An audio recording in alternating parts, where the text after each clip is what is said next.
Hello everyone, welcome back to Aaron's Shop Notes. This is part 3 of the series where we're getting a TouchDRO system installed on the Bridgeport mill and the Grizzly G0602 lathe. In part 1 of this series, we did an overview of the system and we went over how we're going to mount the tablets to the wall. In part 2, we went ahead and got those tablets mounted to the wall and we got the scales installed and calibrated on the mill. This is part 3, where we're going to get the scales installed on the lathe, which will involve some machining of the casting, then drilling and tapping holes for actually mounting the scales. It should be a lot of fun, and this should be the last part of actually installing the scales and the TouchDRO system on the mill and lathe.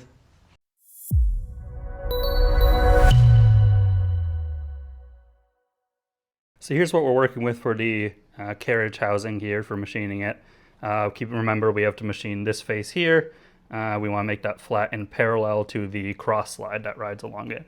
Why is that? It's because the cross slide is what's holding the magnetic scale, and this is what's going to hold the reed head, so we want those parallel to each other, which is a bit tricky because this is a casting, right? There are very few machine surfaces. So I figured the most important part is that this machine dovetail here, which is going to determine how the cross slide rides along it because of that machine dovetail surface, needs to be parallel to here.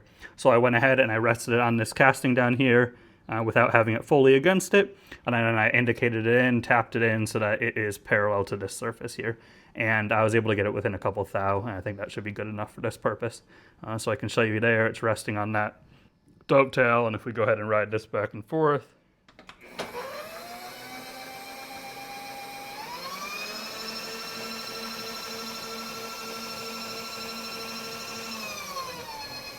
it's jumping around because it's not a perfect surface and the ways aren't locked, but it is pretty close. So I think that's how we're going to go ahead and do it.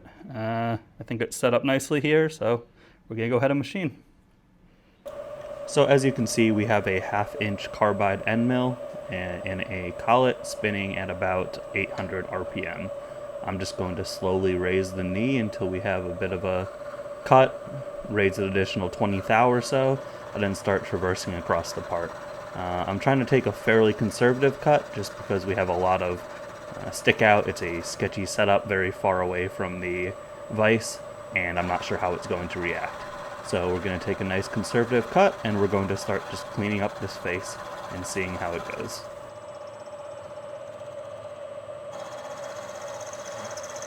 Now, as we get into this portion of the cut, you can see that the cut is actually getting heavier, which indicates that the casting is not even, which makes sense. But what I should have done is I should have made sure that I was touching off on the highest part of the casting so that we didn't run into any issues. But I'm sure we'll be fine, right?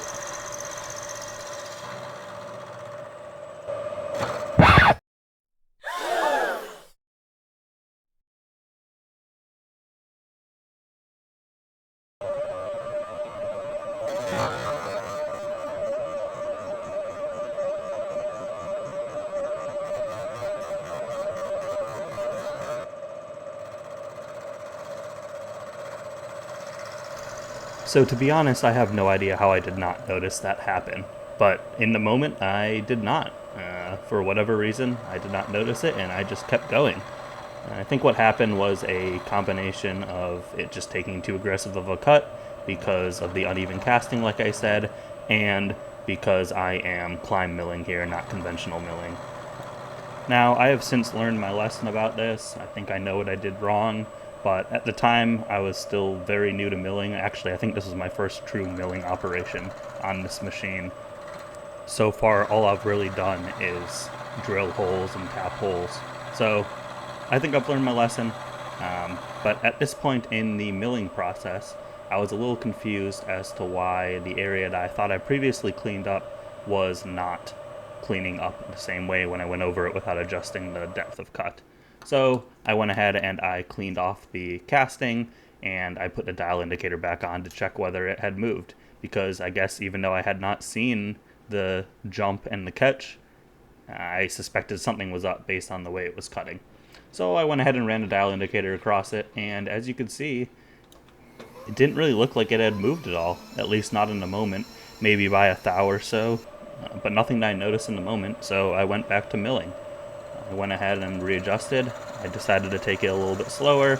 I took a smaller depth of cut this time, about 15 thou, I believe, is what I took, and I continued milling.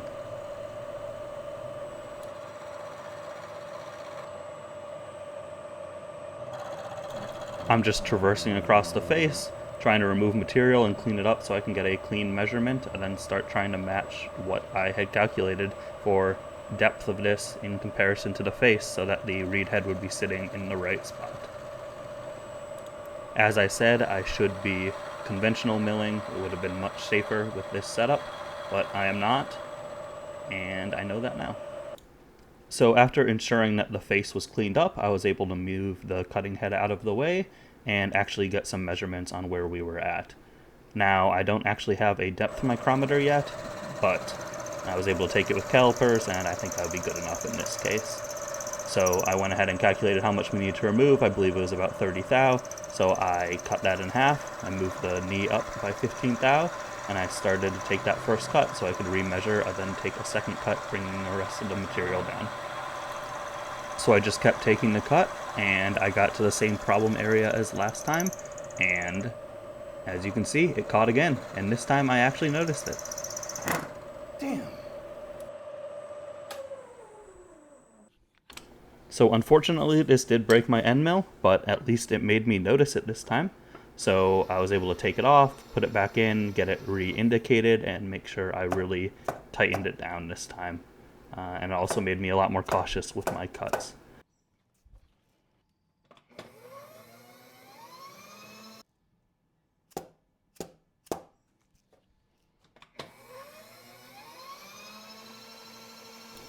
With it re-indicated back in, I took my 3/8 inch carbide end mill, which is the next biggest size I had since I broke my 1/2 inch, and I just slowly raised the knee until it touched a high point and cleaned up the face. And after cleaning up the face, I was able to move it out of the way again and get one final measurement for how much I needed to remove to bring it to dimension, and then I was able to just raise the knee and take the remainder in one single pass.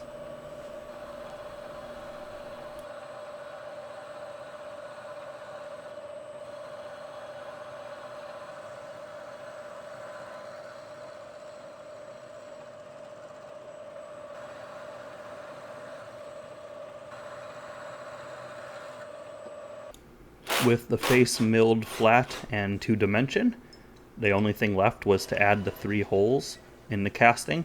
2 of those holes were tapped holes for mounting the reed head bracket to the casting, and then 1 clearance hole for the bolt that will be used as the stop that actually threads into the reed head bracket.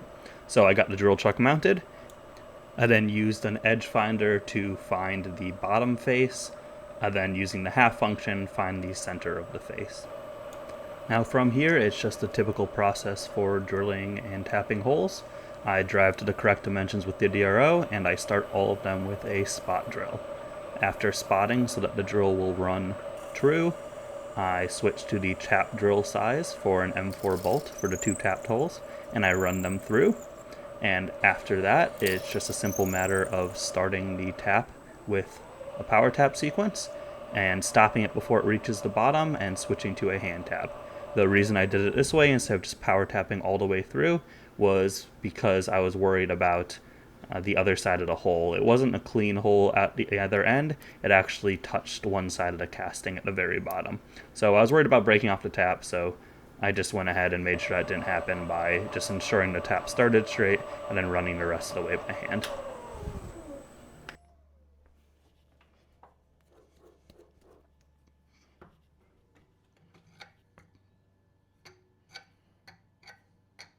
With the 2 tapped holes done, the only thing that was left was the clearance hole for the M5 stop bolt. So I just grabbed the correct clearance drill size for that, and I ran it all the way through, nice and easy. And with that, we were done with machining this part of the casting. The other thing that we need to do to this casting is drill and tap the holes for mounting the Z-head reed bracket. So I got it flipped 90 degrees, relocated my edges with the edge finder, then spotted, drilled, and tapped the holes as usual. Now this one I was able to power tap all the way through. Reason being is that they were through holes, I was less worried about it, so that made it a lot easier. Now, unfortunately, we don't actually end up using these two mounting holes. Reason being is that we have to move the reed bracket over for clearance when we go to mount the Z-head, which we'll see later in the video. But at least it went smoothly, right?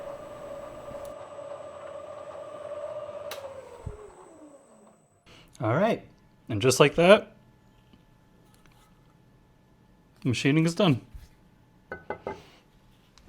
Now, next up, we have the X-axis cross slide that we need to machine. We need to put 3 tapped M3 holes in it for the X-axis magnetic scale mounting. And because we've already seen all of this multiple times, I'm going to gloss over it, but again, it's just spotting, drilling, and then tapping. Nice and easy. And luckily it went off without a hitch. Again, I was able to get it started with a power tap sequence, but then I finished it by hand. Unfortunately, I don't actually have a tap wrench small enough to hold on to this small little M3 tap, so I had to use vice grips to do it, and this is bad. I was afraid I was going to break it off the entire time, so be better to me. Don't do that, and I'm going to either order or make a smaller tap wrench.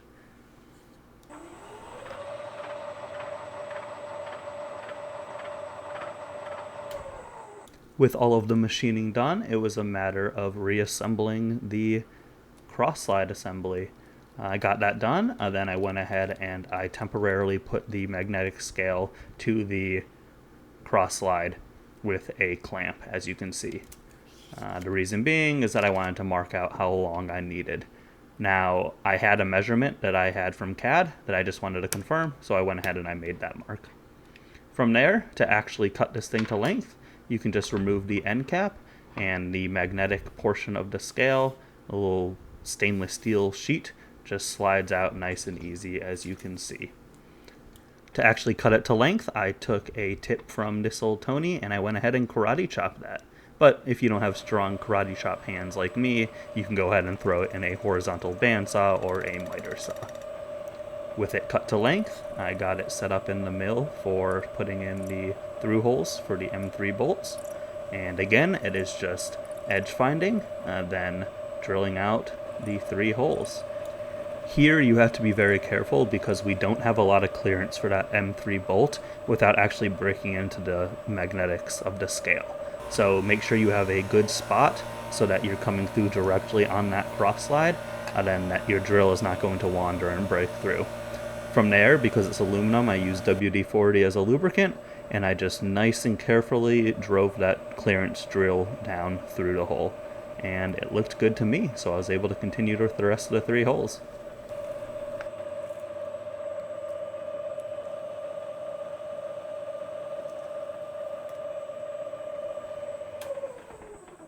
And to make sure that it is actually the correct hole size for your bolt, go ahead and make sure that your bolt actually drops through and it is a clearance hole, and that you didn't screw up the metric conversion, because I've never done that before, right?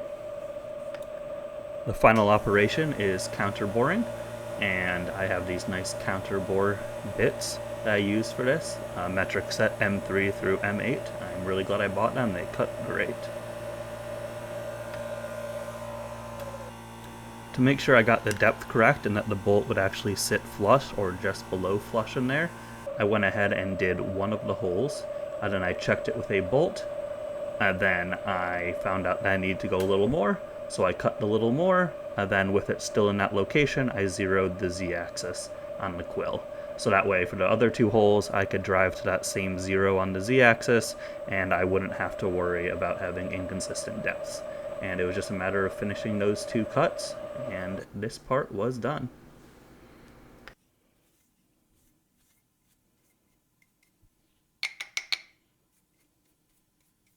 To actually cut the stainless steel piece to length, I found the easiest way to do that was to put it back into the extrusion, and then mark with a little carbide scribe where you need a cut, and it's just very easy to cut this with a pair of scissors, a pair of sharp scissors.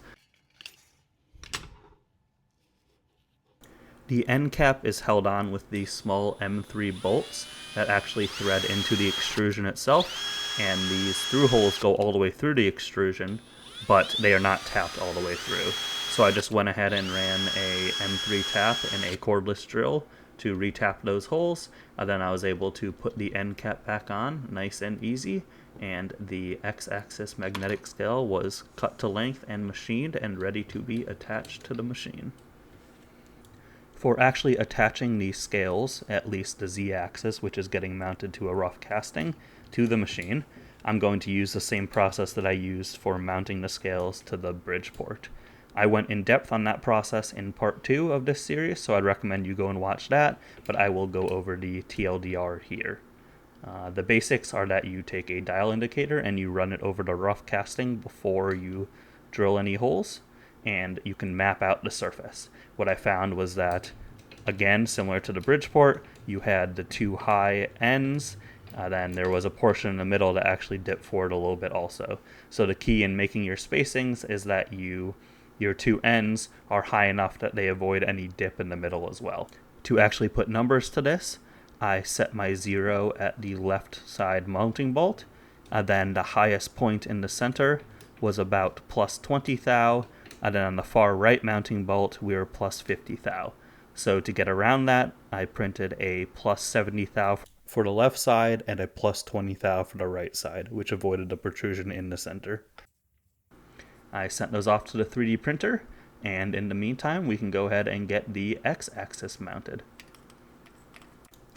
To actually get this attached, we're going to use the bracket that we discussed in the CAD deep dive, the one that has 3 heat set threaded inserts, 2 of them for attaching the magnetic reed head, and 1 of them for the stop bolt that we'll use to stop the tailstock from running into it.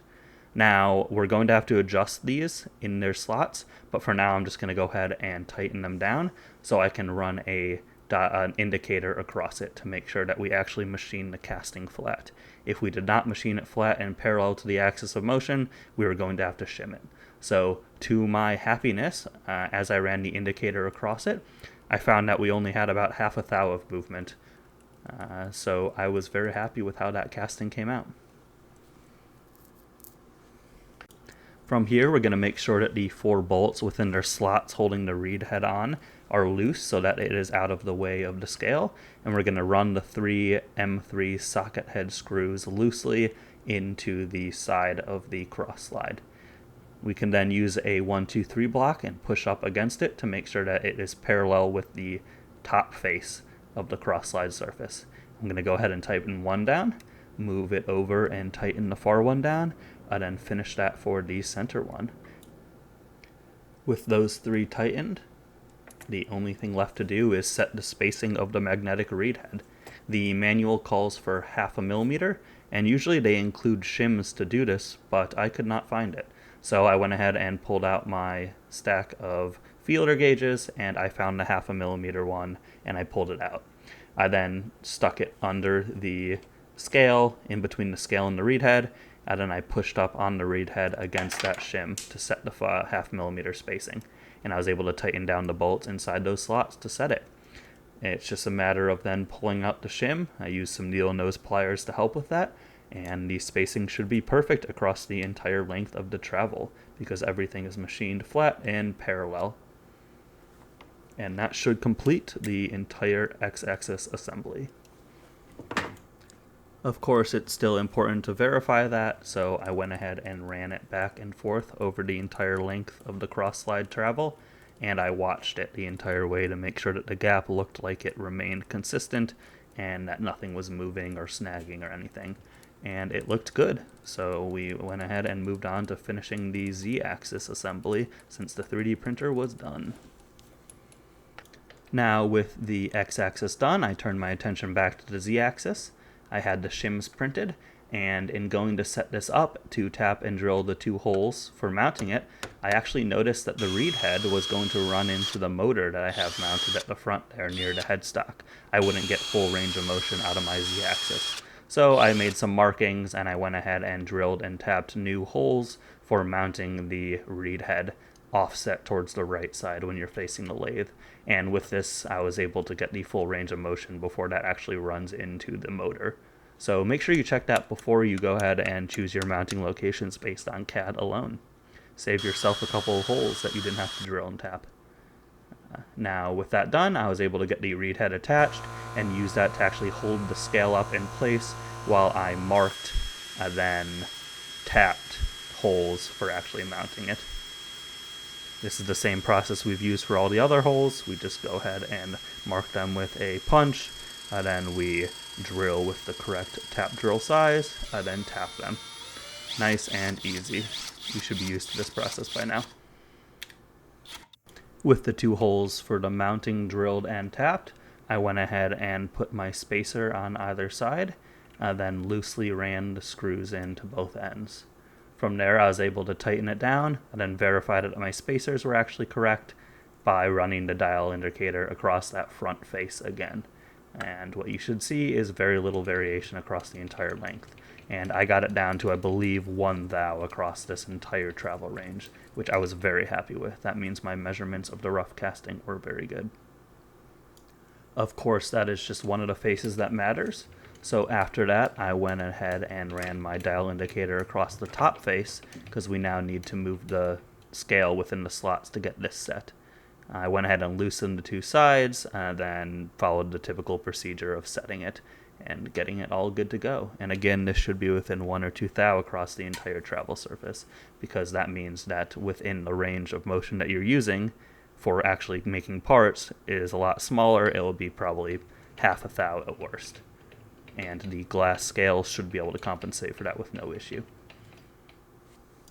I messed with this for about 15-20 minutes until I was happy. As you can see, you can barely see the needle of the dial indicator moving as we move across the surface. The final step is attaching the reed head bracket. I snugged down the top 2 bolts, which set the vertical spacing. I then tightened down the bottom 2 bolts, which set the inwards-outward spacing of the reed head, and then tighten down the top 2, and we were done. All right, that's all we're gonna have time for today. We got the scales installed on the lathe, and the lathe is good to go.